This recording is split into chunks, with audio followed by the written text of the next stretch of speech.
Estos versículos explican una de las obras más asombrosas que el Espíritu Santo hace a nuestro favor. Realmente es una verdad asombrosa. Está envuelta en una especie de misterio porque las palabras de Pablo son muy breves, son solo 2 versículos.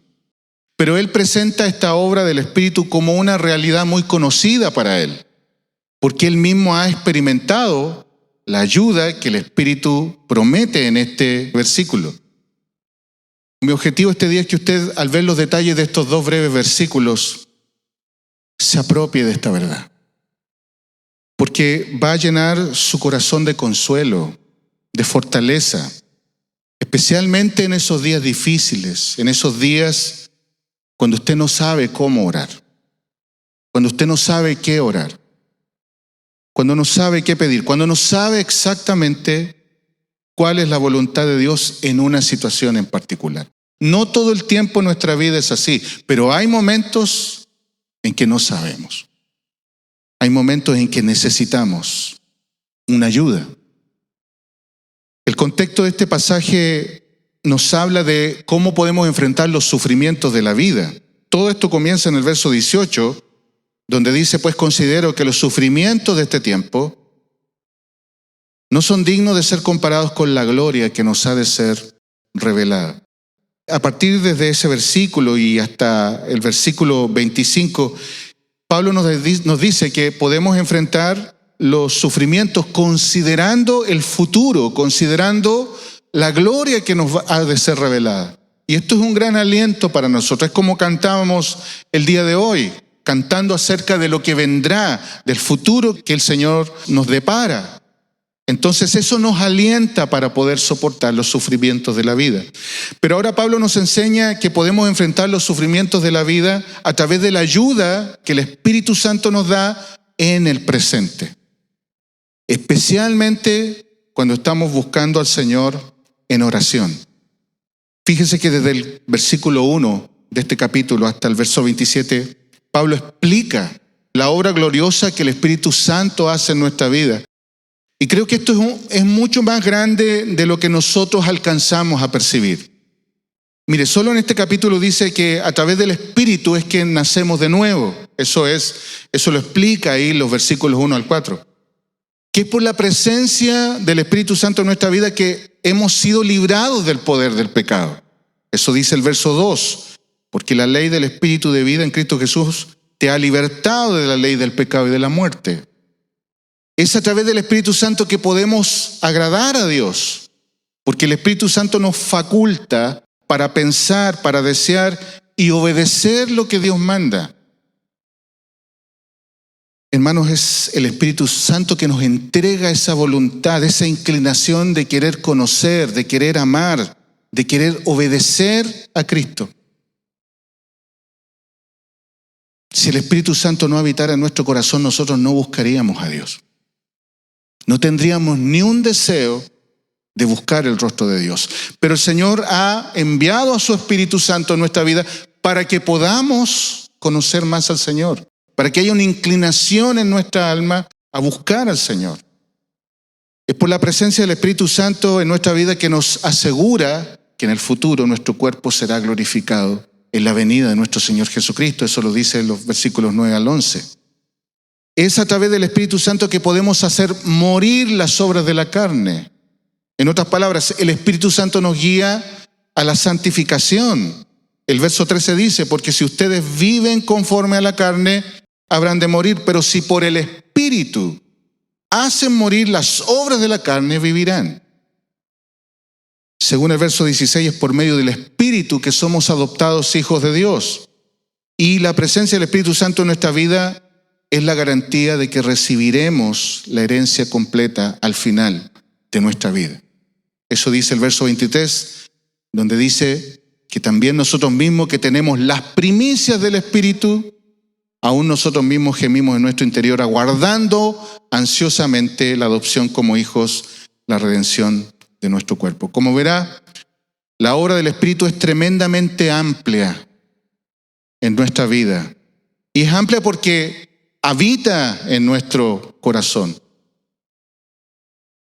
El Espíritu Santo vino a morar en nuestra vida. La palabra morar es que vino a ser su residencia, vino a ser su casa en nosotros desde el día en que nos convertimos. Sin embargo, es necesario considerar aquí la aclaración que hace el apóstol Pablo ahí en el verso 9. Si alguien no tiene la inclinación de agradar a Dios, si alguien no tiene el deseo de buscar la santidad, si alguien no está haciendo morir su pecado, cuando no existe este afecto, es porque esa persona no es de Cristo.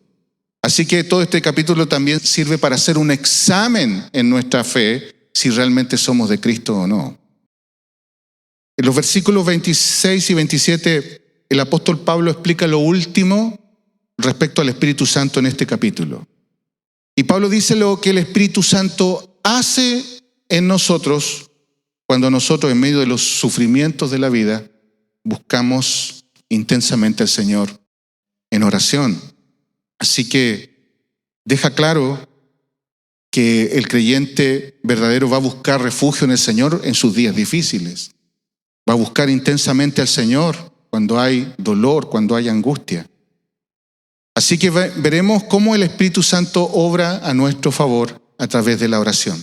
Y en primer lugar, el Espíritu Santo nos ayuda debido a nuestra débil condición humana. El verso 26 dice, de la misma manera también el Espíritu nos ayuda ¿en qué? En nuestra debilidad. El texto dice que el Espíritu nos ayuda. Yo voy a decir lo que eso significa. Antes vamos a responder cuál es la razón por la que el Espíritu Santo nos ayuda. El texto dice que nos ayuda en nuestra debilidad. Esto significa que el Espíritu Santo nos ayuda a sobrellevar nuestra frágil condición humana. No se refiere específicamente a las debilidades del carácter del creyente, sino a las debilidades propias de nuestra humanidad. Hermanos, como seres humanos somos muy frágiles, tanto en cuerpo como en espíritu. Nos afecta la enfermedad, nos afecta la vejez, nos afecta el cansancio. Nos duele en nuestro espíritu cuando sufrimos, nos duele, hay tristeza. Nos afecta también el no tener toda la sabiduría que necesitamos para tomar las decisiones. Nos afecta también el no tener todo el conocimiento de Dios. Somos tremendamente frágiles, somos tremendamente necesitados. Y para sobrellevar estas cosas, entonces el Espíritu Santo viene en nuestra ayuda. Sin embargo, quiero decir que esta ayuda del Espíritu tiene sus condiciones. Y lo digo, hermanos, porque mi interés es que usted se apropie de esta verdad. Porque es una verdad gloriosa, es una verdad alentadora, produce fortaleza, produce madurez. Nos debería impulsar a una vida mucho más profunda en la oración. Así que no quiero que tome este versículo y lo observe y diga qué lindo es lo que hace el Espíritu. No es solo para que contemplemos esta verdad, sino para que la experimentemos de forma real. Por eso digo que la ayuda del Espíritu tiene sus condiciones. El texto comienza diciendo, de la misma manera.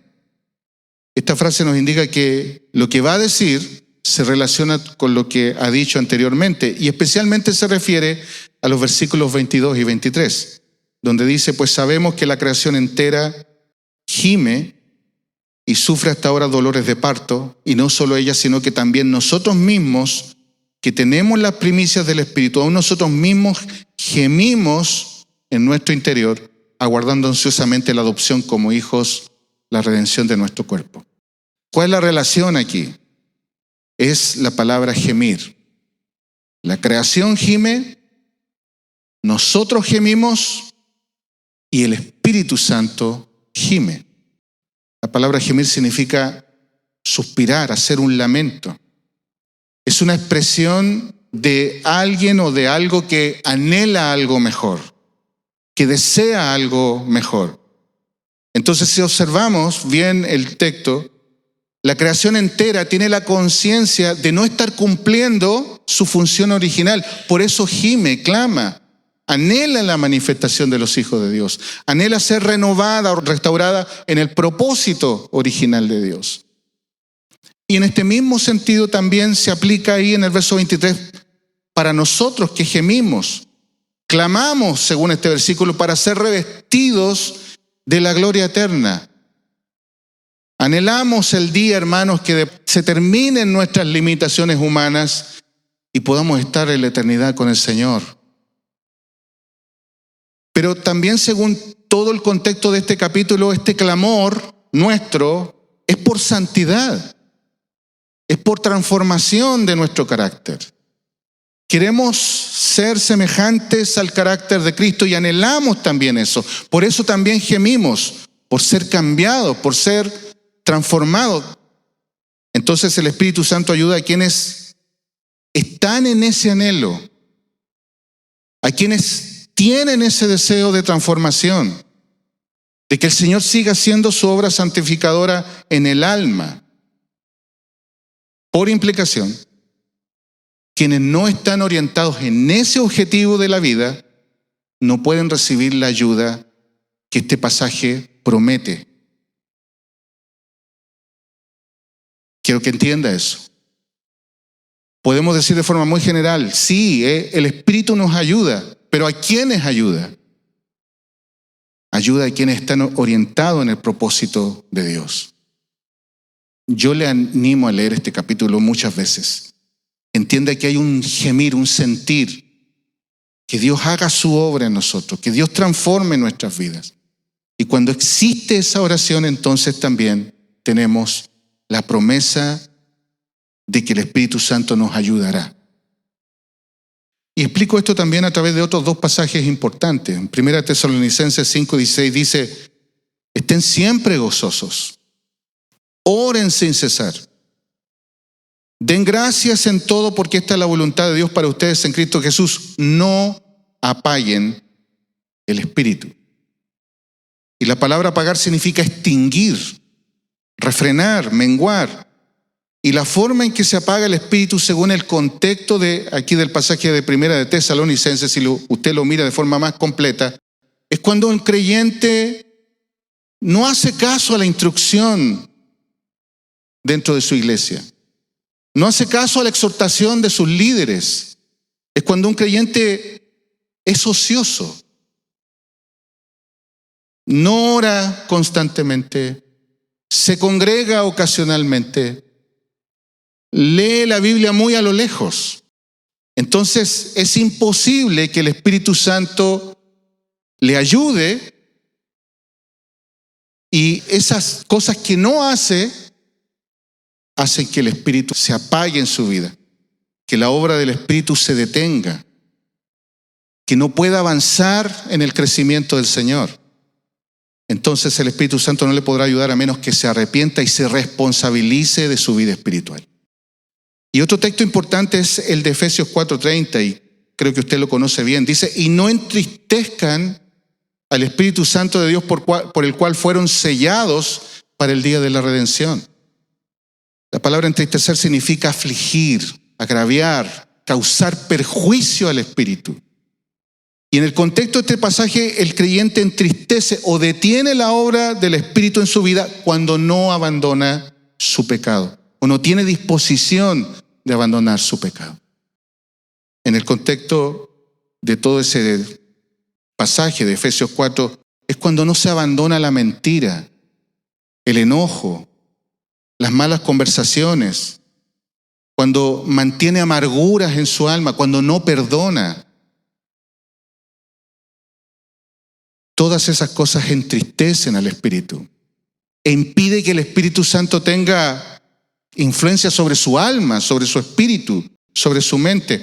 Entonces, en una condición así, un creyente no puede recibir la gloriosa ayuda que el Espíritu Santo promete aquí en Romanos capítulo 8, versículos 26 y 27. Entonces, solamente asegúrese de que usted no está apagando ni entristeciendo la obra del Espíritu Santo en su vida, ya sea por su negligencia o por pecados que no ha abandonado. Ahora veamos qué es lo que significa la palabra ayuda. Significa alguien que se une a otro para ayudar. Literalmente significa llevar la carga junto con otro. En otras palabras, el Espíritu Santo se pone a nuestro lado y nos ayuda a sobrellevar las cargas propias de la vida, considerando nuestra condición frágil, nuestra condición humana. La palabra ayuda en este pasaje es muy particular dentro de toda la Biblia porque solo aparece 2 veces más en toda la Biblia, la misma palabra. Aparece en Éxodo 18:22, cuando Jetro, el suegro de Moisés, le aconseja organizar al pueblo para aliviar la carga de su trabajo. El texto dice así: que sean ellos los que juzguen al pueblo en todo tiempo, que traigan a ti todo pleito grave, pero que ellos juzguen todo pleito sencillo. Así será más fácil para ti, y allí está la palabra, y ellos llevarán la carga contigo. Esa frase es equivalente a la palabra ayuda de aquí, de nuestro pasaje. Ellos llevarán la carga contigo. El texto nos dice que Moisés debe llevar la carga de su responsabilidad, pero necesita la ayuda de otros para poder sobrellevarla de forma más fácil.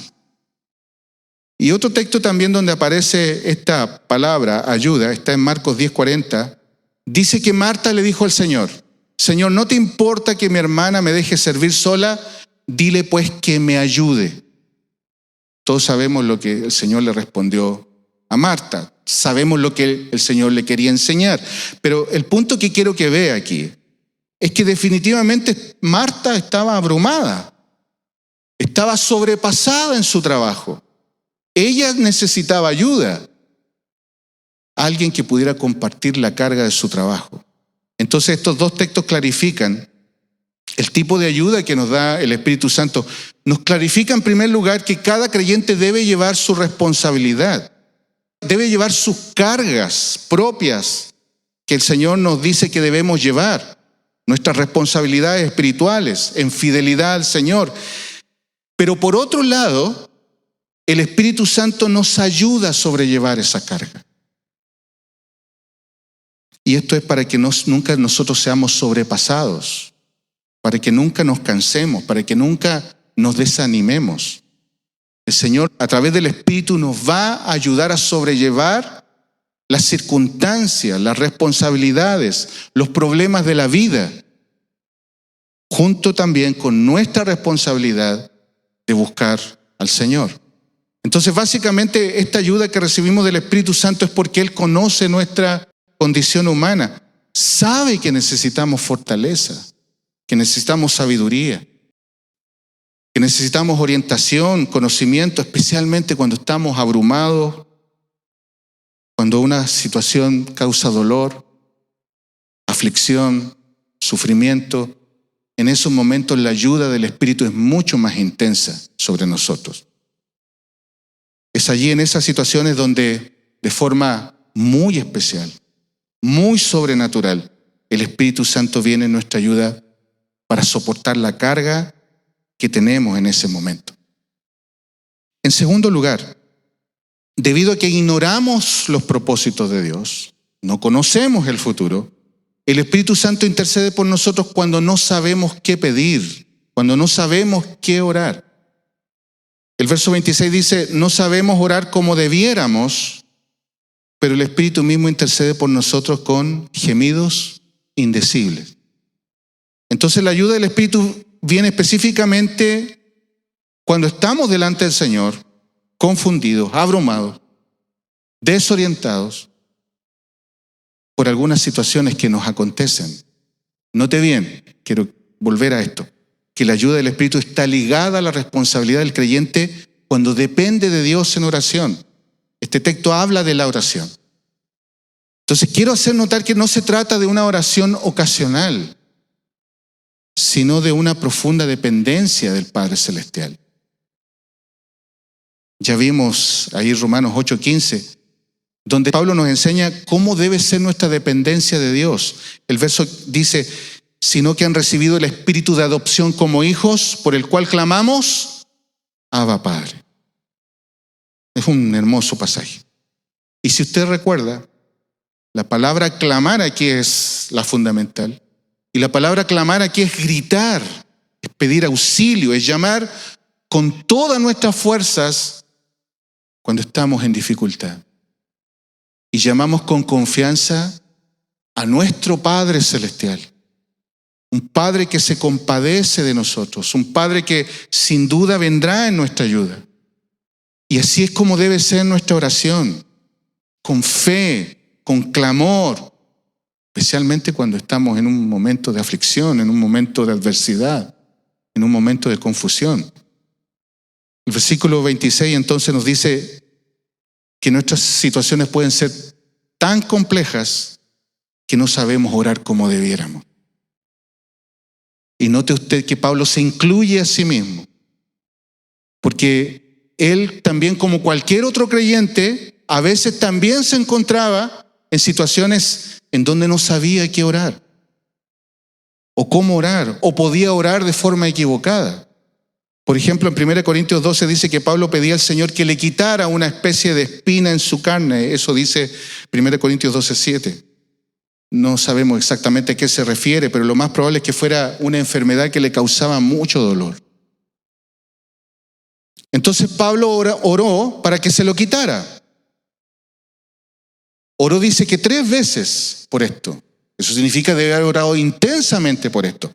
Pero la última vez el Señor le respondió y le dijo que Él no le iba a quitar ese dolor porque era necesario para su vida. Entonces Pablo ahí descansó. Descansó con la respuesta del Señor. Se sometió a la voluntad de Dios. Aunque si nos damos cuenta, Él pasó tiempo orando por lo contrario. En Filipenses capítulo 1, Pablo dice también estaba en la cárcel. Y Pablo dice en el capítulo 1 que no sabe si va a morir o va a seguir viviendo. Él desea seguir viviendo para seguir sirviendo al Señor. Está en incertidumbre. Él espera seguir sirviendo, pero por la carta entendemos que él se sostenía, se fortalecía en el Señor en la oración, pero él no sabe lo que va a suceder. Entonces, en este momento no sabe, Señor, ¿qué pido? Por un lado me gustaría estar contigo, por otro lado me gustaría seguir viviendo, seguir sirviendo. Estoy en una encrucijada. Entonces él sencillamente le cuenta al Señor que no sabe qué es lo que va a pedir. Entendemos por las otras cartas que él salió de la cárcel y siguió sirviendo al Señor. Su oración finalmente, aunque él no pidió nada específico, igualmente Dios obró su voluntad a través de su oración. Entonces la ayuda del Espíritu es poderosa, especialmente en estas circunstancias cuando no sabemos discernir la voluntad de Dios, especialmente cuando estamos en circunstancias difíciles. Ahora, esto no quiere decir que el cristiano de forma constante no sepa cómo debe orar, porque la palabra de Dios nos instruye en qué cosas debemos pedir, qué cosas debemos orar. Son cosas que si las pedimos, de seguro que el Señor las va a responder porque Él nos instruye así en su palabra. Por ejemplo, tenemos el modelo de oración ahí en Mateo capítulo 6, donde nos dice qué cosas debemos pedir. En 1 Timoteo 2 nos dice que debemos orar por los hombres que no conocen a Cristo. Y esto significa que debemos pedir por la salvación de nuestra familia. En Colosenses 1 se nos instruye que debemos pedir que seamos llenos del conocimiento del Señor para que podamos tomar buenas decisiones. En Efesios 3 nos dice que debemos orar para conocer y comprender el amor de Cristo. Son cosas por las cuales debemos orar. Pero como he repetido, hay circunstancias y situaciones difíciles en donde no sabemos orar. No sabemos cuál es la voluntad de Dios. Especialmente en tiempos de dolor, en tiempos de incertidumbre, en encrucijadas de la vida. O cuando el dolor es tan agudo que simplemente no hay cosas que decir. Entonces ahí mientras estamos llorando delante de la presencia del Señor, cuando estamos clamando y diciéndole, Señor, no sé qué hacer, el texto nos dice que el Espíritu mismo intercede por nosotros con gemidos indecibles. Aquí está la promesa de Dios. Aquí es donde debemos considerar que la obra del Espíritu Santo a nuestro favor es sobrenatural. El texto no dice que el creyente es quien intercede y el Espíritu Santo ayuda en la intercesión que hace el creyente. No es eso lo que está diciendo el texto. Se trata de la intercesión del Espíritu Santo por nosotros. Es el Espíritu Santo quien intercede. Y la palabra interceder significa orar, rogar, pedir, suplicar a favor de otro. Quiero que piense esto de forma bien profunda. Cuando usted no sabe cómo orar, el Espíritu Santo ora por usted. El Espíritu Santo clama por usted. ¿Por qué hace eso el Espíritu Santo? Porque le ama, lo anhela celosamente. Porque Él sabe que usted pertenece a Cristo. Porque Él quiere su bienestar. Porque Él conoce su condición. Porque Él sabe exactamente lo que usted necesita y muchas veces usted no sabe lo que usted necesita. Pero Él sí lo sabe. Y porque lo ama profundamente, entonces clama y ora por usted. ¿De qué manera el Espíritu Santo intercede por nosotros? El texto dice que lo hace con gemidos indecibles. La palabra gemidos son lamentos, son suspiros. Es el Espíritu Santo. Aquí se muestra el Espíritu Santo clamando por nosotros. Y la palabra indecible significa algo que no se puede expresar o es un clamor sin palabras. Eso es literalmente lo que significa. Un clamor sin palabras. Por eso que este pasaje no se refiere al hablar en lenguas. La palabra indecible significa que la obra del Espíritu Santo es silenciosa. Es imperceptible a nuestros sentidos. Pero es absolutamente poderosa. No la vemos, no la sentimos, pero ya está. ¿Y por qué el Espíritu Santo gime o clama de esta manera? Lo he dicho, pero es cosa de mirar el contexto. Vivimos todavía en un mundo caído. Vivimos en nuestra humanidad. Todavía no hemos sido redimidos de forma completa. Y por supuesto en nuestra condición humana, en nuestra situación humana, vamos a ser alcanzados muchas veces por el dolor. Vamos a ser alcanzados por la incertidumbre. Entonces es en esos momentos donde el Espíritu Santo se compadece profundamente por nosotros, se conmueve con nuestro dolor, con nuestra limitación. Ahora es imposible saber la forma en que el Espíritu clama con estos gemidos indecibles, porque son imperceptibles para nosotros. Pero debemos entender que hay un lenguaje del Espíritu Santo que es silencioso, es a nuestro favor. Y Él lo hace mientras nosotros estamos orando, clamando, llorando delante de su presencia. Y en cierto sentido aquí estamos tocando una especie de misterio de Dios. Porque debemos agradecer, hermanos, que en el ambiente invisible, en el ambiente espiritual, hay un gran poder obrando sobre nosotros. Lo sintamos o no. Hay un gran poder obrando sobre nosotros. Por eso que esta verdad es tan importante, porque nos consuela, nos ayuda.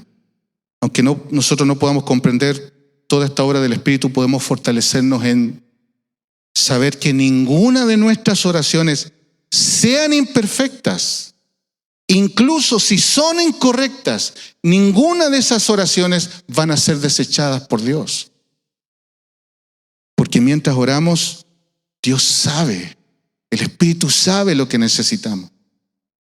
Aunque nosotros en nuestra limitación estemos orando de forma tan equivocada, pidiendo por algo que realmente no debe ser. Porque Dios sabe qué es lo que necesitamos realmente. Entonces, en esos momentos el Espíritu Santo intercede por nosotros porque sabe qué es lo mejor para nosotros. En tercer lugar, hermanos, el Espíritu Santo intercede conforme a la voluntad de Dios. El verso 7 dice, y aquel que escudriña los corazones sabe cuál es el sentir del Espíritu, porque Él intercede por los santos conforme a la voluntad de Dios. En este versículo, Pablo explica la efectividad de la intercesión del Espíritu a nuestro favor. Y su intercesión está en perfecta armonía con la Trinidad. Fíjese que el texto dice, y aquel que escudriña los corazones sabe cuál es el sentir del Espíritu. Y aunque no lo dice específicamente, se está refiriendo al Padre. El Padre escudriña nuestro corazón. El Padre conoce perfectamente las razones por las cuales el Espíritu Santo está intercediendo por nosotros. Entonces entendamos aquí que es el Padre y el Espíritu en perfecta armonía que desean hacer su voluntad en nuestras vidas. Y aquí seguimos explorando un misterio, porque es la Trinidad a nuestro favor.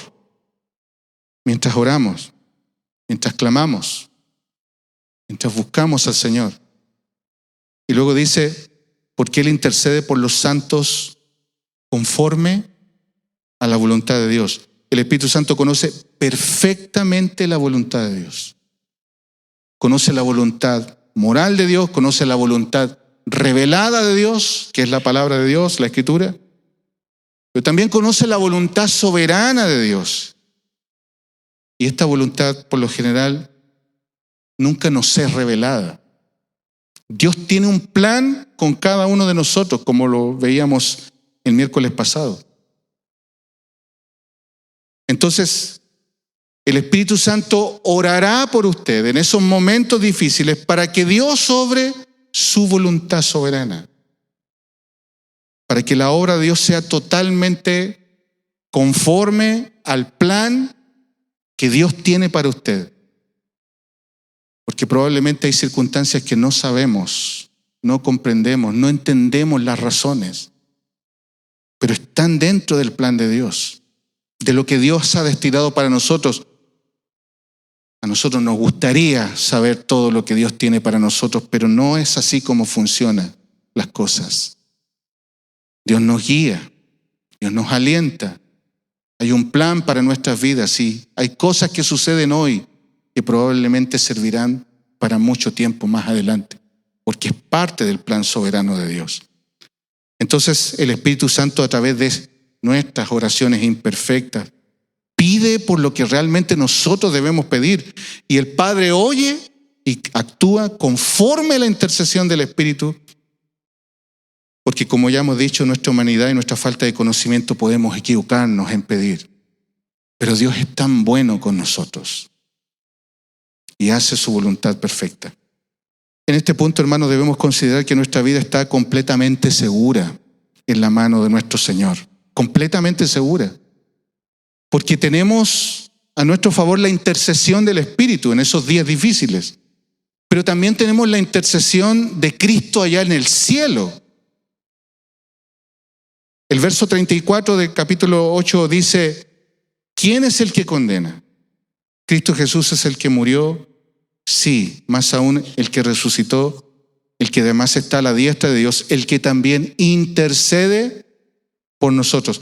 Es decir, tenemos dos intercesores. Uno está en el cielo, intercediendo por nosotros, el Hijo de Dios, defendiéndonos de todos los cargos que el enemigo pueda presentar en nuestra contra. Pero también tenemos un intercesor dentro de nuestro corazón, el Espíritu Santo, que obra a favor nuestro. Y esto es absolutamente glorioso. Cristo y el Espíritu interceden por usted, para que usted sea sostenido, para que usted sea preservado en este tiempo de humanidad, para que lleguemos a la eternidad con el Señor. Y aquí también tenemos que considerar esto, es que el pecado hizo un impacto terrible en nuestro mundo, en nuestra realidad. Lo que Él provocó es más fuerte de lo que nosotros pensamos. Por eso Cristo tiene que venir a morir por nuestro pecado.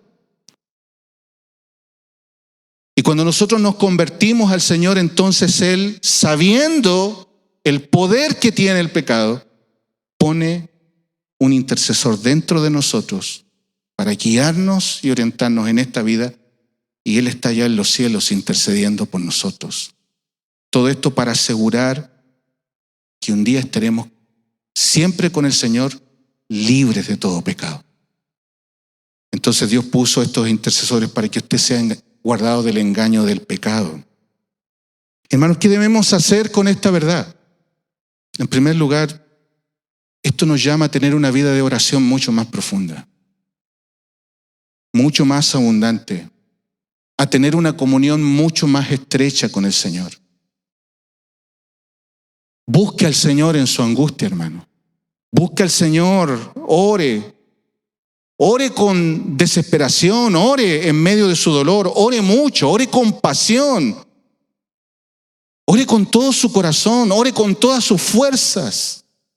Dios está allí, el Espíritu Santo está allí. Cierre la puerta de su dormitorio y clame. Pida, busque. Busque con fe, busque con humildad. Nos llama a tener una comunión con el Señor. Porque aunque si usted ama a Cristo, si usted ama al Señor, aun cuando se equivoque orando, Dios obrará su perfecta voluntad, porque lo ama. Lo guiará al final en esa voluntad. Pero esto no ocurre si usted no ora. Esta ayuda no viene si usted no clama. Y mientras esté orando, mi querido hermano, no se angustie, no se desanime. Descanse. Ahí está el Espíritu a favor suyo. Descanse. Confíe que el Espíritu Santo está intercediendo por usted en ese momento difícil, en ese momento del dolor. Esto también nos permite tener la confianza de la promesa que sigue en el versículo siguiente, que todas las cosas nos ayudan a bien. Esto está ligado con nuestra oración y la intercesión del Espíritu. Otra cosa más, integre a su oración la lectura abundante de la palabra de Dios. Porque el Espíritu Santo utiliza el conocimiento que usted ya tiene, lo que usted ha atesorado en su alma, en su espíritu. El Espíritu Santo no trabaja con lo que usted no tiene. Por esa razón usted debe buscar el conocimiento de la palabra de Dios, confiar en la palabra de Dios, porque el Espíritu Santo va a utilizar esa palabra para hablarle, para guiarle, para proporcionar fortaleza, para darle dirección a su vida en esos momentos de dolor, en esos momentos de aflicción.